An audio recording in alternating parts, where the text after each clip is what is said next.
हाँ, नकली प्लाज्मा लगाने से बीते दिनों जिस युवक की मौत हुई थी, उस मामले में गिरोह के सरगना अजय शंकर त्यागी ने एक बड़ा खुलासा किया है। गिरोह के सरगना अजय शंकर ने कहा है कि बीते 2 सालों में उसने 40 लाख रुपए का प्लाज्मा और खून बेचा है।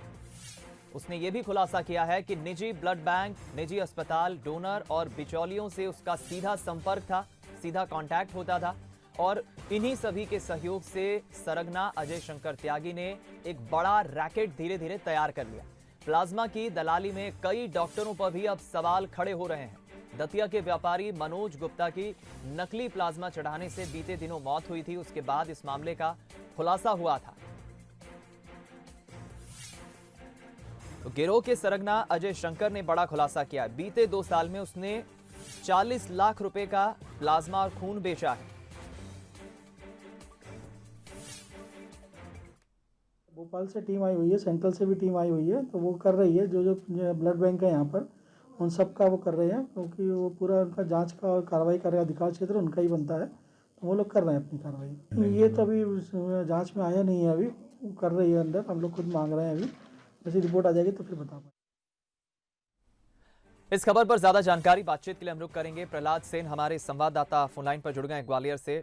प्रहलाद, वाकई ये चौंकाने वाला मामला है। बीते दिनों जिस तरह एक व्यापारी की नकली प्लाज्मा, घटिया किस्म का प्लाज्मा चढ़ाने से मौत हो गई थी, अब खुद गिरोह का सरगना इतना बड़ा खुलासा कर रहा है। क्या है पूरा अपडेट, जानकारी आपके पास खबर पर?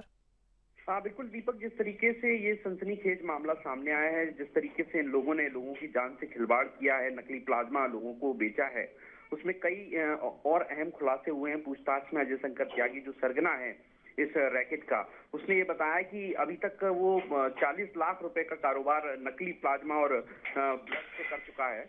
तो ये तथ्य निकलकर सामने आए हैं और जांच की जा रही है। इसमें राज्य सरकार और केंद्र सरकार की टीमें भी अब जांच में शामिल हो गई हैं और लगातार एक के बाद एक खुलासे हो रहे हैं। तो ये जो रैकेट है इसमें खास बात ये है कि जो अस्पताल में जो निजी गार्ड होते हैं और जो वहां पर मौजूद वार्ड बॉय होते हैं, उनसे इसकी साठगांठ थी। और जो शहर की जो निजी पैथोलॉजी लैब है, इसमें Radha Swami pathology lab, emergency pathology lab, ये वो लैबें हैं जिनसे ये काला कारोबार होता था।